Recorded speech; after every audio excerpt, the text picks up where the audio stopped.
Son las 10:47 de la noche. Siempre son las 10:47 de la noche.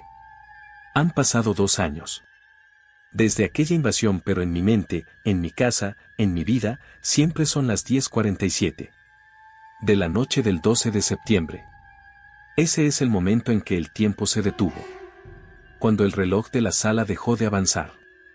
Cuando mi vida quedó congelada en un instante de terror que nunca termina. Mi esposa dice que son las 3 de la tarde. Que es jueves. Que han pasado meses. Pero ella miente. O tal vez yo estoy loco. Porque cuando miro el reloj, cuando siento el aire de la casa, cuando cierro los ojos, siempre son las 10:47. Siempre escucho sus pasos en el pasillo. Siempre siento sus manos en mi cuello.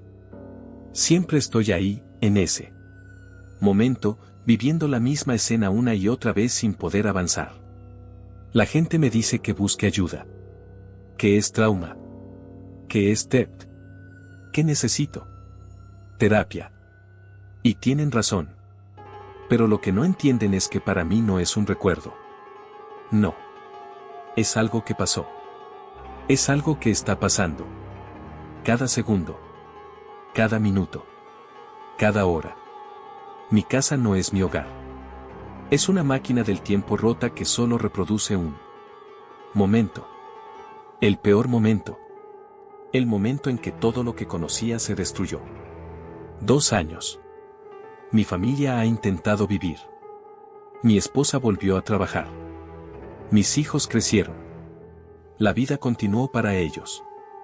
Pero yo sigo atrapado en esa noche. En esa hora específica. 10:47 de la noche. Cuando 3 hombres entraron a nuestra casa y me enseñaron que el tiempo no es lineal. Que puedes quedar atrapado en un momento para siempre. Que el pasado puede convertirse en un presente eterno del que no puedes escapar. Si alguna vez has experimentado trauma, si alguna vez has sentido que no puedes avanzar, si alguna vez has estado atrapado en un recuerdo que se repite sin parar, entonces entiendes.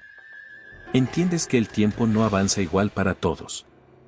Que hay momentos que te marcan tanto que dejan de ser pasado. Se vuelven tu realidad permanente. Tu infierno personal. Tu 10:47 de la noche eterna. Me llamo Rafael Guerrero. Tengo 50 años y vivo en Houston, Texas.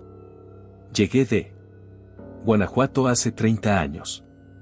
Construyo una vida aquí. Tengo un taller mecánico propio. Una esposa increíble, Carmen, de 48 años.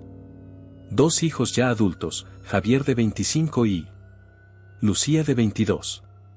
Una casa de 3 habitaciones en un vecindario tranquilo. Todo lo que un inmigrante podría soñar. Todo perfecto. Hasta que dejó de serlo. Antes del 12 de septiembre del 2022, yo era un hombre normal. Me levantaba a las 6. Desayunaba con Carmen. Iba al taller. Trabajaba en carros. Regresaba a casa. Cenaba con la familia cuando los hijos nos visitaban. Veía televisión. Me dormía. Una rutina simple y hermosa. Una vida que daba por sentada. Una normalidad que pensé que duraría para siempre. Pausa este video ahora mismo. Dime en los comentarios desde donde estás viendo esto. ¿En tu casa? ¿En tu cuarto? ¿Te sientes seguro ahí? Escríbelo. Porque yo también me sentía seguro. 30 años en Estados Unidos sin problemas. 30 años. Pensando que había escapado de la violencia de México. 30 años creyendo que aquí mi familia estaba protegida. Y en una noche, en 47 minutos específicamente, esa ilusión se evaporó. Dale like a este video. Suscríbete. No esperes al final porque lo que voy a contarte es difícil de escuchar. Muchos cerrarán este video. Pero si le das like ahora, si te suscribes ahora, ayudas a que más personas escuchen esta historia. Una historia sobre cómo el trauma puede destrozar tu percepción de la realidad. Como una noche puede convertirse en una eternidad. Como tu casa puede transformarse en una prisión temporal de la que nunca escapas. El 12 de septiembre era martes. Día normal. Trabajé en el taller todo el día. Cambié aceite. Arreglé frenos. Hablé con clientes. Todo rutinario. Carmen había preparado pozole. Mi favorito. Javier y Lucía vendrían a cenar. Una noche familiar como tantas otras. Reímos. Comimos. Hablamos de sus vidas. Javier acababa de conseguir un ascenso. Lucía estaba terminando su maestría. Estaba orgulloso. Feliz. Completo. Los niños se fueron como a las 9:30. Nos vemos el fin de semana, papá. Dijo Lucía besándome la mejilla. Cuídate, viejo, Javier me abrazó. Los amo, les dije. Palabras automáticas. Palabras que dices sin pensar. Sin saber qué podrían ser las últimas. Carmen y yo limpiamos la cocina juntos. Como siempre. 30 años de matrimonio. 30 años de rutinas compartidas. 30 años que estaban a punto de terminar. A las 10:30 nos sentamos en la sala. Carmen quería ver una serie en Netflix. Yo estaba cansado pero accedí. Nos acomodamos en el sillón. Ella recostó su cabeza en mi hombro. Así habíamos pasado miles de noches. Cómodos. Seguros. Enamorados. Todavía después de tantos años. La serie empezó. No recuerdo cuál era. No importa. Porque nunca la terminamos de ver. A las 10:47, exactamente a las 10:47 según el reloj digital del cable, escuché algo. Un ruido en el patio trasero. Como metal raspando contra cemento. Carmen no lo escuchó. Estaba concentrada en la serie. ¿Oíste eso?, le pregunté. ¿Qué cosa? Ella me miró. Nada, tal vez imaginé, dije. Pero no había imaginado nada. Ese sonido era real. Ese sonido era el principio. Pausé la serie. Voy a revisar. Carmen se enderezó. ¿Quieres que vaya contigo? No, quédate aquí. Seguro es un gato o algo. Me levanté. Caminé hacia la puerta trasera que daba al patio. La cortina estaba cerrada. Moví la cortina. Miré hacia afuera. Oscuridad. Las luces del patio estaban apagadas. Raro. Siempre las dejábamos prendidas. Tal vez se fundió el foco. Abrí la puerta. El aire nocturno era fresco. Septiembre en Houston. Todavía caliente. Pero tolerable. Di un paso afuera. ¿Hay alguien ahí?, llamé. Silencio. Otro paso. Mis ojos se ajustaban a la oscuridad. Vi sombras. El árbol. La barda. La parrilla. Todo. Normal. Estaba a punto de regresar cuando sentí algo. Una presencia. Alguien detrás de mí. Me volteé justo cuando una mano me agarró del cuello. Un hombre. Grande. Con pasamontañas. Traté de gritar pero otra mano me tapó la boca. Ni un sonido.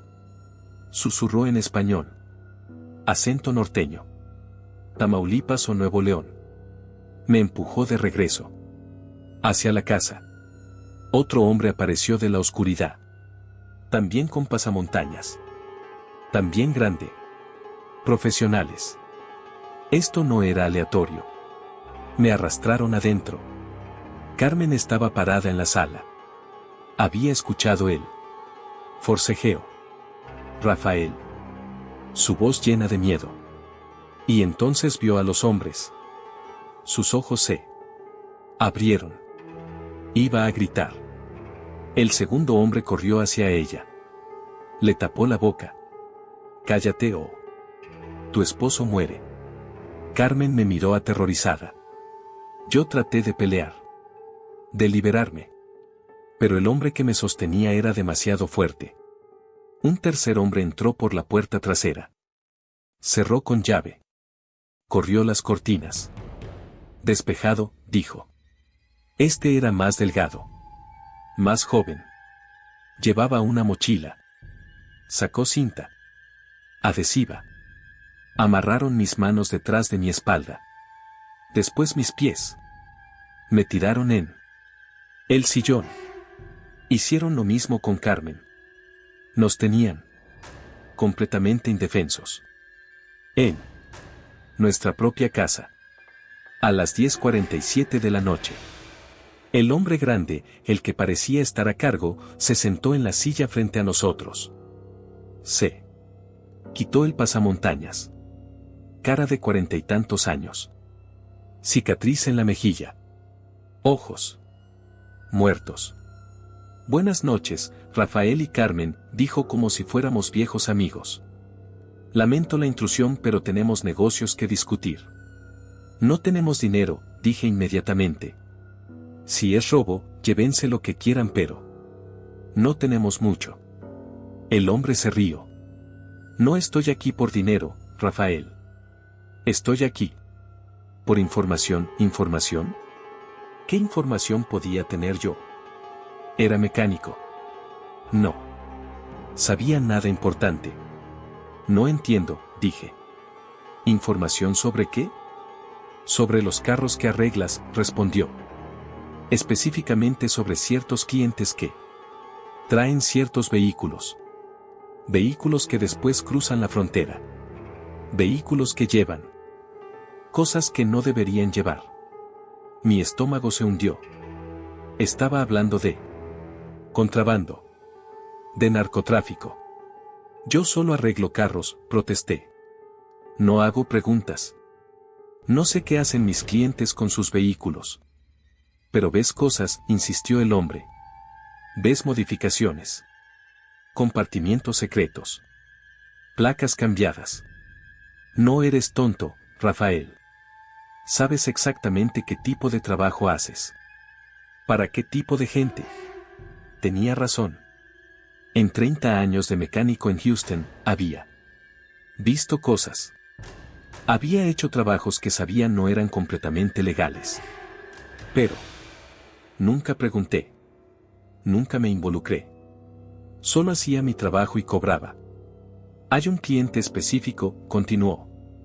Un tal Memo Contreras. Trae una camioneta. Silverado negra. Le has hecho trabajos los últimos 6 meses. Compartimientos ocultos. Sistema eléctrico modificado. Suspensión reforzada. Conocía a Memo. Tipo callado. Pagaba en efectivo. Buenos tips. Nunca causaba problemas. ¿Qué con él? Pregunté aunque ya sabía la respuesta. Memo trabaja para gente que no nos gusta, dijo el hombre. Y necesitamos saber a dónde va. Cuando cruza. ¿Qué rutas usa? Y tú vas a decirnos. No sé nada de eso. Mentí. Solo le arreglo el carro cuando tiene problemas. El hombre suspiró. Hizo una seña. Uno de los otros hombres sacó un cuchillo. Se acercó a Carmen.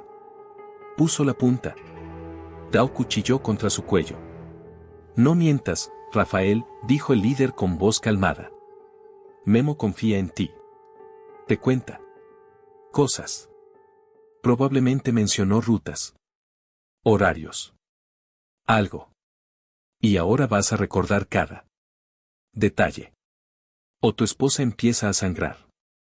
Carmen lloraba en silencio. Él cuchilló. Presionaba su piel. Vi una gota de sangre aparecer. ¿Está bien?, grité. Les digo lo que sé, solo aparten ese cuchillo. El hombre hizo una seña. El cuchillo se alejó. Pero Carmen seguía aterrorizada. Sangrando. Temblando. Empieza a hablar, ordenó. Y así lo hice. Les conté que Memo cruzaba por Laredo. Que usualmente iba los miércoles por la noche. Que tenía contactos en el lado mexicano que lo ayudaban a pasar. Información que había escuchado en conversaciones casuales. Detalles que nunca pensé que importarían. Palabras que ahora ponían a Memo en peligro. Les conté todo. Cada detalle. Cada cosa que recordaba. Hablé por 20 minutos. Ellos tomaban notas en sus teléfonos. Hacían preguntas. Querían fechas exactas. Nombres de otras personas que Memo mencionaba. Yo les daba todo. Porque el cuchillo seguía ahí. Porque Carmen seguía sangrando. Porque quería que esto terminara. Finalmente el líder asintió. Bien. Eso es útil. Se levantó. Pensé que se irían. Que esto había terminado. Pero me equivoqué. Ahora viene la parte importante, dijo. Necesitamos que entiendas algo, Rafael. Necesitamos que entiendas que esta conversación nunca pasó. Que si Memo pregunta, si la policía pregunta, si cualquiera pregunta, tú no sabes nada. No voy a decir nada, prometí. Lo juro. Solo váyanse y déjenos en paz. El hombre se acercó. Se agachó frente a mí. Su cara a centímetros de la mía. Pero ¿cómo sé que puedo confiar en ti? ¿Cómo sé que mañana no vas a llamar a Memo y advertirle, o a la policía y reportarme? No lo haré, insistí. Tiene mi palabra. Tu palabra, repitió burlonamente. Las palabras no significan nada. Necesito algo más. Necesito algo que te recuerde cada día que si hablas, hay consecuencias. Hizo una seña a los otros hombres. Uno agarró a Carmen. El otro me sostuvo aunque yo ya estaba amarrado. ¿Qué van a hacer? Mi voz subió de pánico. El líder caminó hacia nuestra mesa de centro. Había fotos ahí. Fotos de familia. De Javier y Lucía cuando eran niños. De nuestra boda. De vacaciones. 30 años de memorias en marcos bonitos. Agarró una foto. Era de nuestros hijos. Juntos. Sonriendo. Bonitos hijos, dijo. Javier y Lucía, ¿verdad? Mi sangre se congeló. Sabía sus nombres. Sabía quiénes eran. No los metan en esto. Supliqué. Ellos no saben nada. Esto es entre ustedes y yo. Por supuesto, respondió. Tus hijos no tienen nada que ver. Siempre y cuando tú mantengas tu boca cerrada.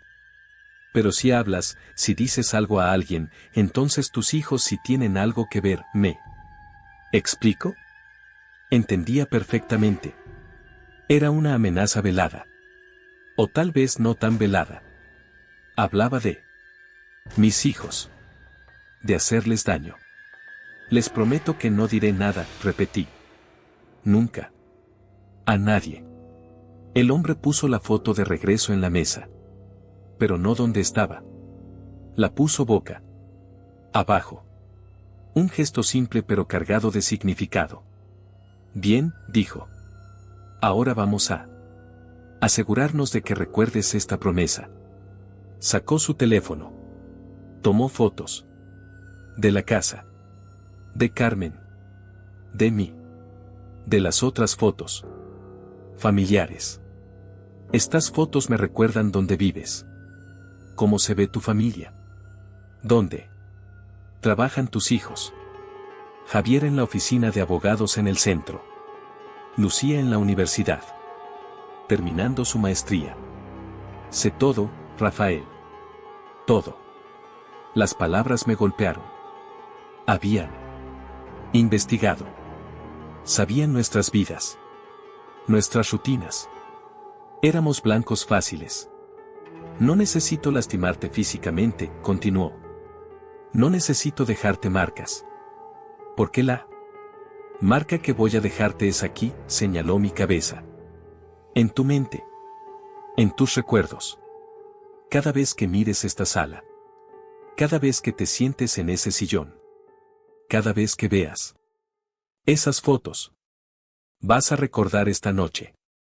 Vas a recordar que estuvimos aquí. Y vas a recordar que podemos regresar. Miró su reloj. 10:47, dijo. Recuerda esa hora, Rafael. Porque esa es la hora en que tu vida cambió. La hora en que dejaste de ser un mecánico inocente y te convertiste en informante. La hora en que traicionaste a un cliente. La hora en que aprendiste que hay consecuencias por involucrarse con la gente equivocada aunque no quieras. Se acercó al reloj digital del cable. Lo desconectó. Después lo volvió a conectar. La pantalla parpadeó. Volvió a mostrar 10:47. Mira, dijo. El tiempo se detuvo. Así es. Como quiero que recuerdes esta noche. Congelada en este momento. Cada vez que veas un reloj. Cada vez que sea las 10:47 en cualquier día. Vas a recordar. Era psicológico. Una forma de trauma. De control. Los hombres empezaron a moverse por la casa. Abriendo cajones. Moviendo cosas. No.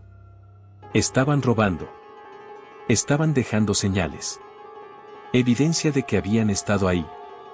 De que habían tocado todo. De que nada era seguro ya. Escuché sus pasos en el segundo piso. En las habitaciones de mis hijos aunque ya no vivían ahí. Violando cada espacio. Contaminando cada rincón. Carmen sollozaba.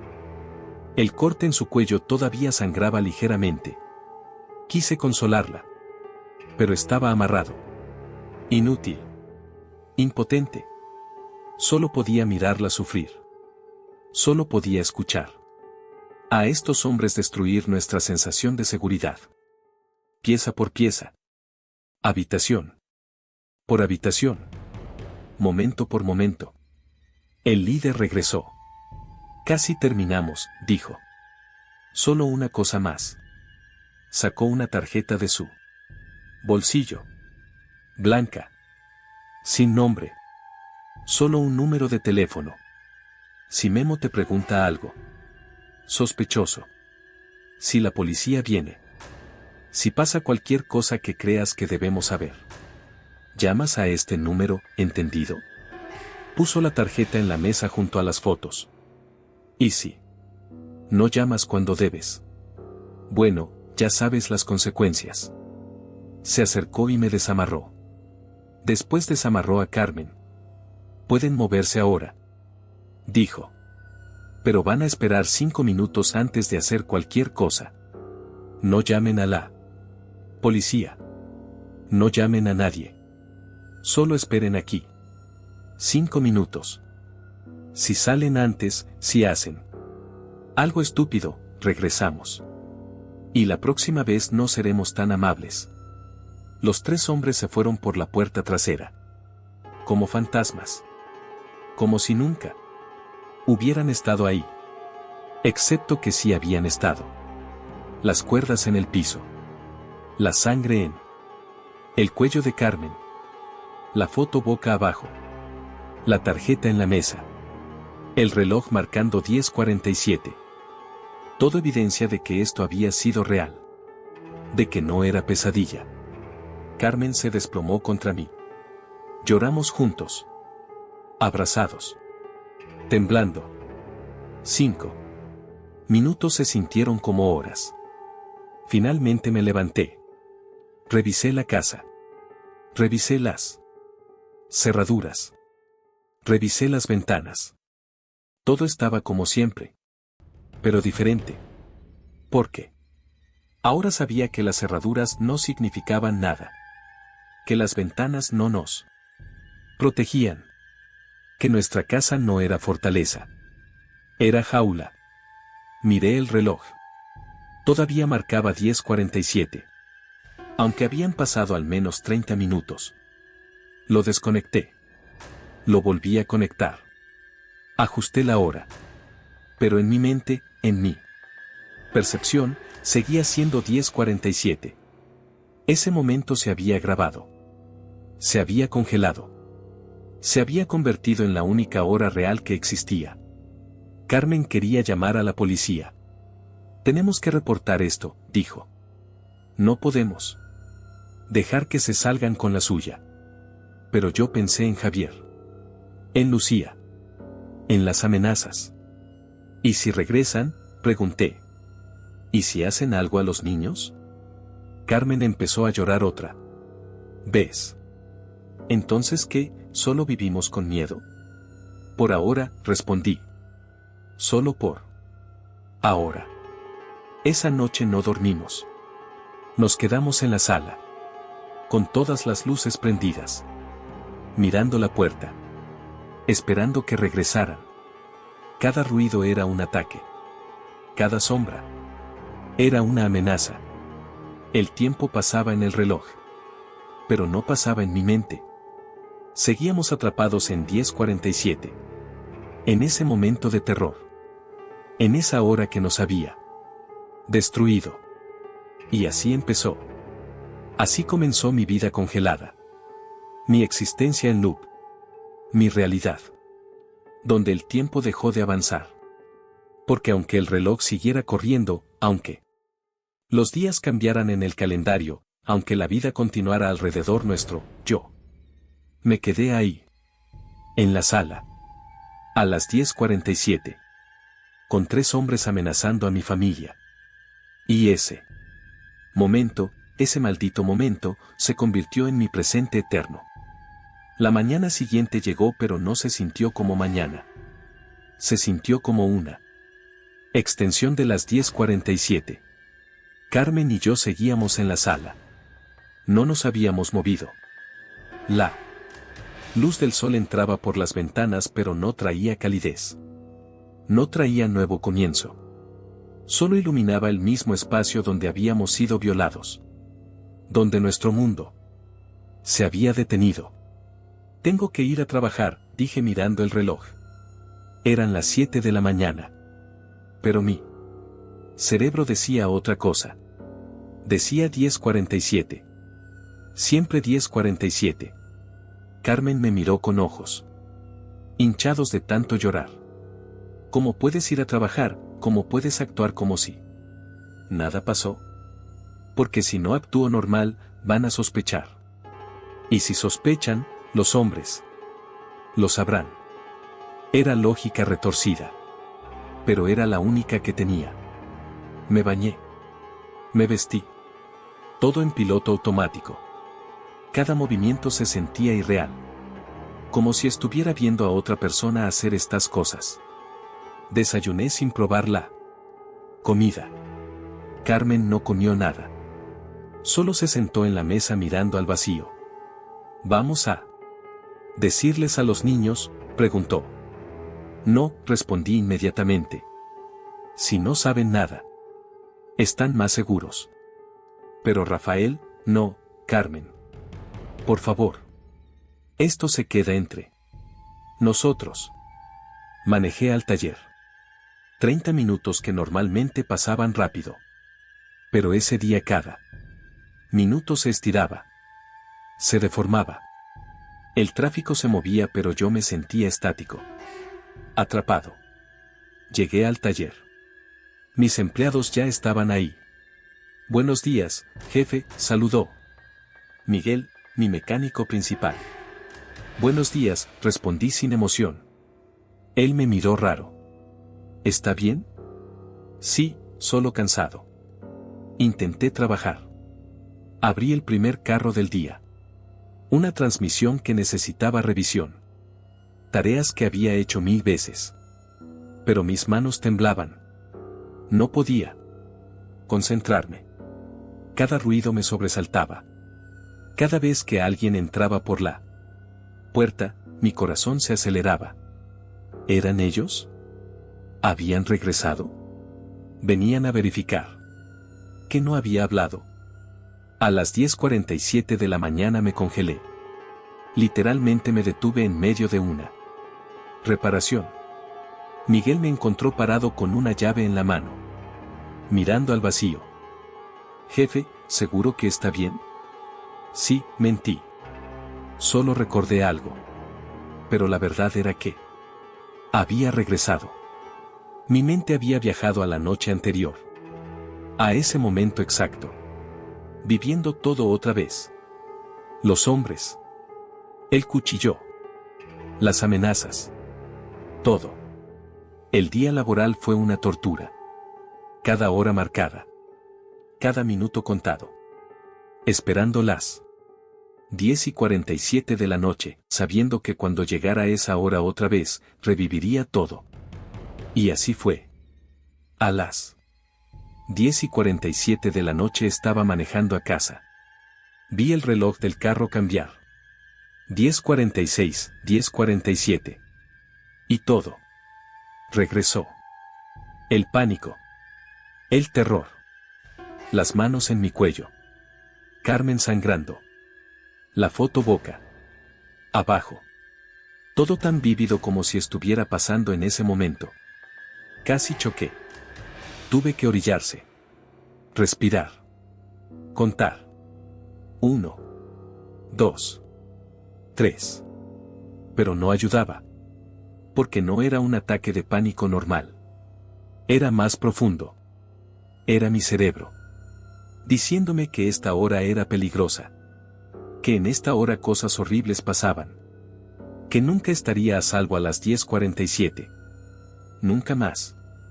Llegué a casa 20 minutos tarde. Carmen estaba en la sala.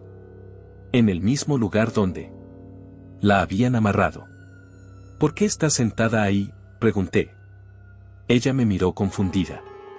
No lo sé. Solo terminé aquí. Había regresado al lugar sin darse cuenta. Su cuerpo. Recordando. Recreando. Atrapado en el momento también.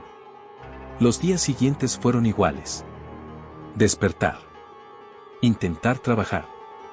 Fallar. Contar las horas. Hasta las 10:47. Revivirlo. Repetir.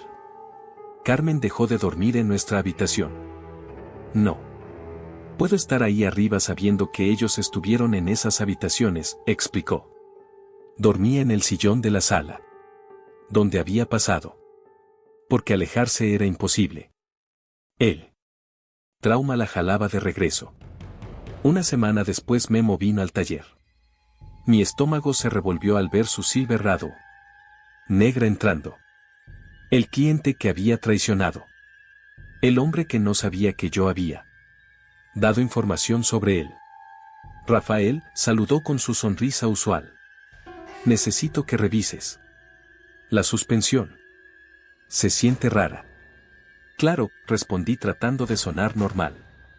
La reviso. Mientras trabajaba en su camioneta, Memo habló. ¿Has visto algo raro últimamente? ¿Gente preguntando por mí? Mi corazón se detuvo. No, ¿por qué? Traté de sonar casual. No sé. Solo tengo un mal presentimiento. Como si alguien me estuviera vigilando. Sudaba. ¿Debía llamar al número? ¿Reportar esto? ¿O eso me haría más cómplice? Tal vez solo estás paranoico, dije. En este negocio es normal. Memo asintió. Sí, tal vez. Pero me miraba diferente. Con sospecha. Como si supiera algo. ¿Tú estás bien, Rafael? ¿Te ves mal? Ojeroso. No he dormido bien, admití. ¿Problemas en casa? No. Era mentira. Memo pagó y se fue. Pero dejó un nudo en mi estómago. ¿Sabía? ¿Sospechaba? Esa noche, a las 10:47 exactamente, sonó mi teléfono. Número desconocido. Contesté. Con manos temblorosas. Sí. Rafael, la voz del líder. Memo estuvo en tu taller. Hoy, ¿de qué hablaron? Me estaban vigilando. Sabían cada movimiento. Nada importante. Solo me pidió que revisara su suspensión. ¿Mencionó algo sobre sentirse vigilado? Sí, admití. Dijo que tenía un mal presentimiento. Bien. Nos avisaste. Eso es bueno. La llamada se cortó. Me quedé ahí sosteniendo el teléfono. Temblando. No había llamado para reportar. Pero ellos sabían igual. Estaban en todas partes. Veían todo. Controlaban todo. Y yo era su peón. Su informante. Involuntario. Su herramienta. 2 semanas después del incidente, Javier vino a visitarnos. Mamá dice que han estado raros, dijo. ¿Qué pasa? Carmen y yo nos miramos. Nada, mentí. Solo estresados con el trabajo. Javier no me creyó. Papá, te conozco. Algo está mal, ¿es dinero, salud, qué es? Quise decirle. Quise gritarle que había hombres amenazándonos. Que su vida estaba en peligro. Pero las palabras no salieron. Estamos bien, insistió Carmen. Solo necesitamos descansar. Javier se quedó una hora tratando de conectar. De entender.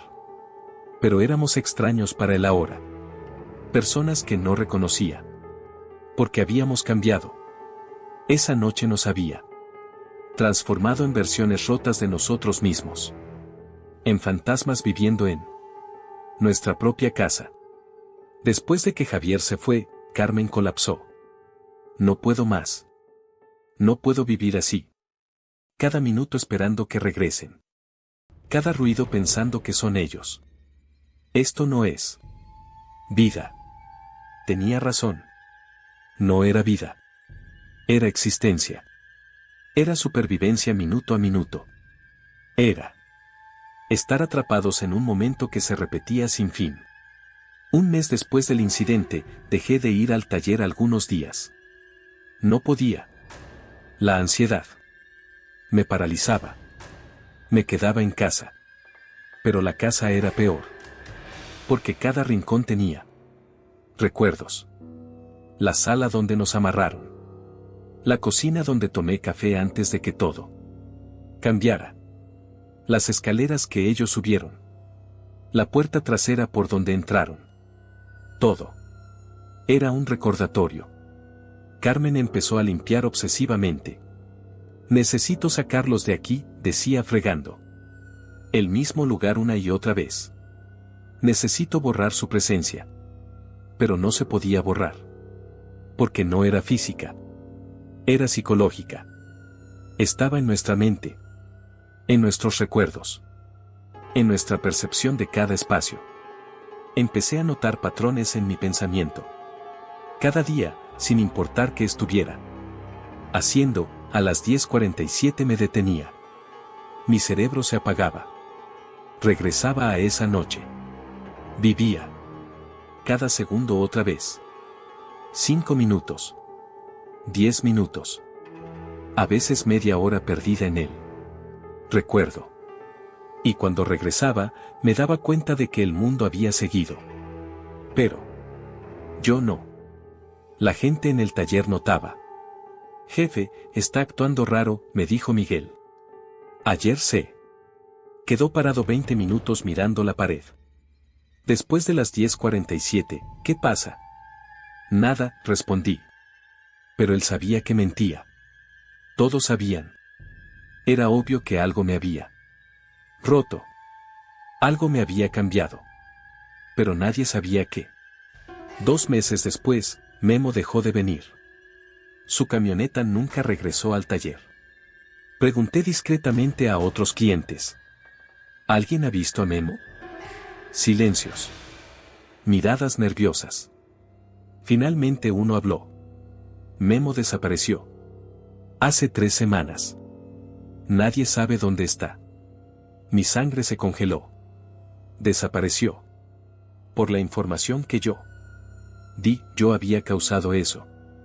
Esa noche llamé al número. Por primera vez voluntariamente. El líder contestó. ¿Qué pasó con Memo?, pregunté directo. Memo ya no es problema, respondió. Simplemente. ¿Lo mataron? Silencio. No hagas preguntas que no quieres. Respuestas, Rafael. Solo sigue con tu vida. Colgó. Pero yo ya sabía. Memo estaba muerto. Y yo había ayudado a matarlo. La culpa se añadió al trauma. Ya no era solo víctima. Era cómplice. Había traicionado a alguien y esa persona había muerto.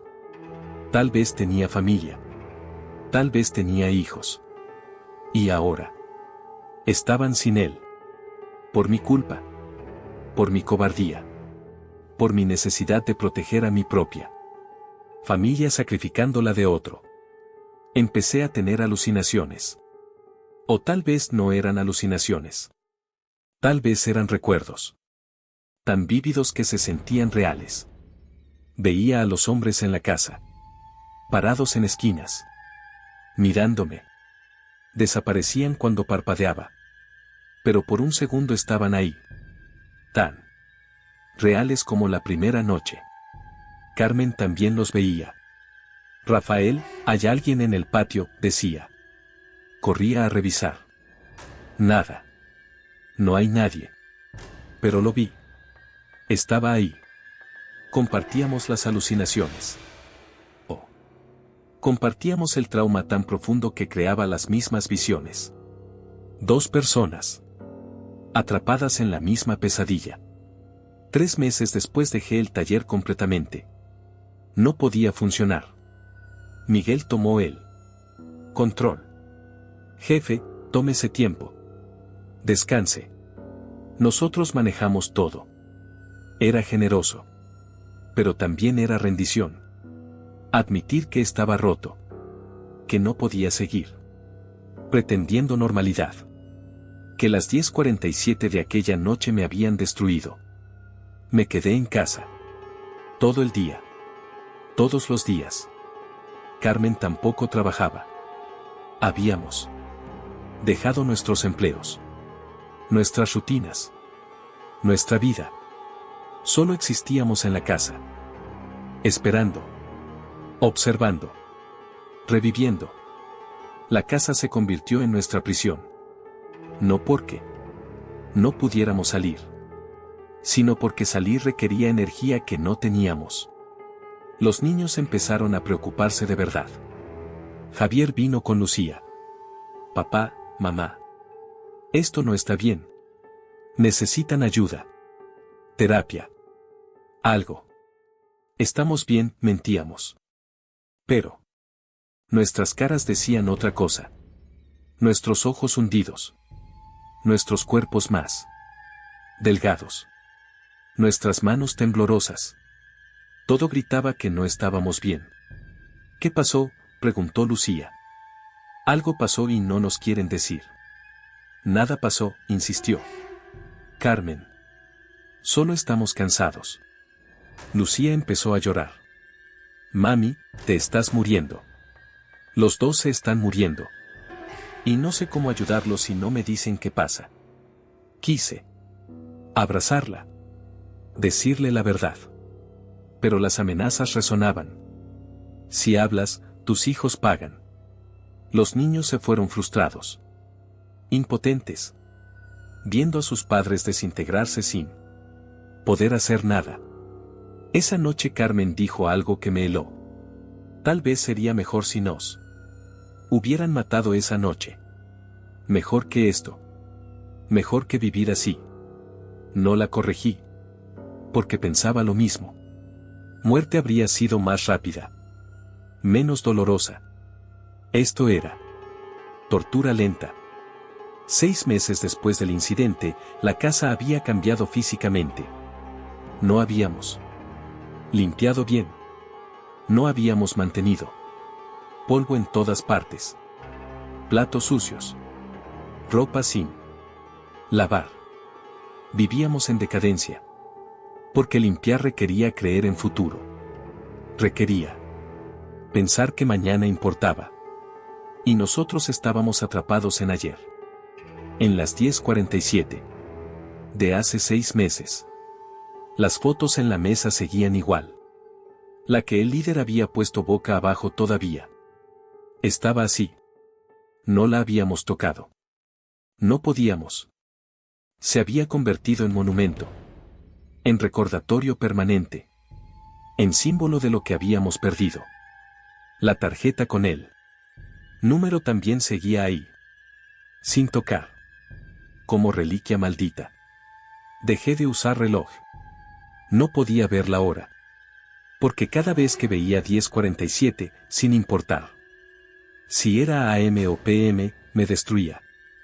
Me enviaba de regreso. Me hacía revivir todo. Entonces, dejé de mirar. Viví sin saber qué hora era. Sin saber qué día era. El tiempo perdió significado completamente. Carmen empezó a hablar sola. Ya se fueron, decía. No van a regresar. Pero yo sabía que mentía. O que se mentía a sí misma. Porque ellos nunca se fueron. Seguían ahí. En cada sombra. En cada ruido. En cada pensamiento. Habían dejado una parte de ellos. En esta casa. Y esa parte nos estaba consumiendo. Intenté vender la casa. Contraté un agente.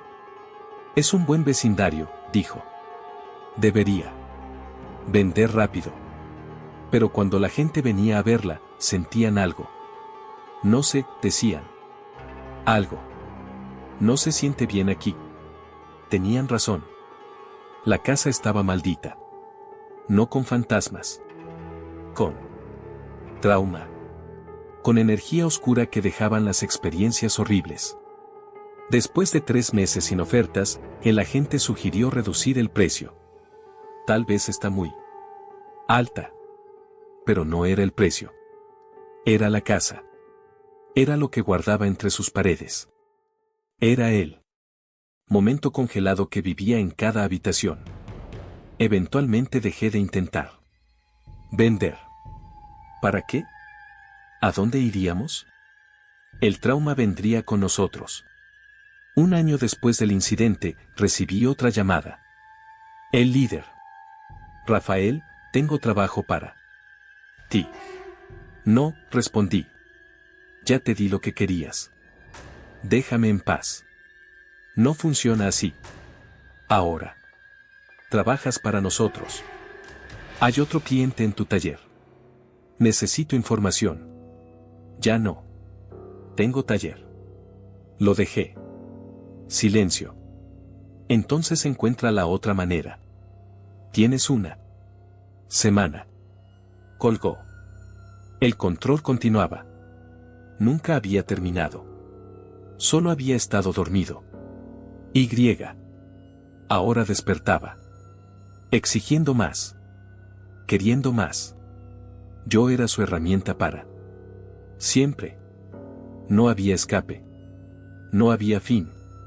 Solo servicio perpetuo bajo amenaza. Perpetua. Carmen entró mientras yo sostenía el teléfono. ¿Eran ellos? Asentí. ¿Quieren más información? Ella se desplomó. No va a terminar nunca, ¿verdad? Vamos a vivir así. Para siempre. Atrapados en esta casa. En ese momento.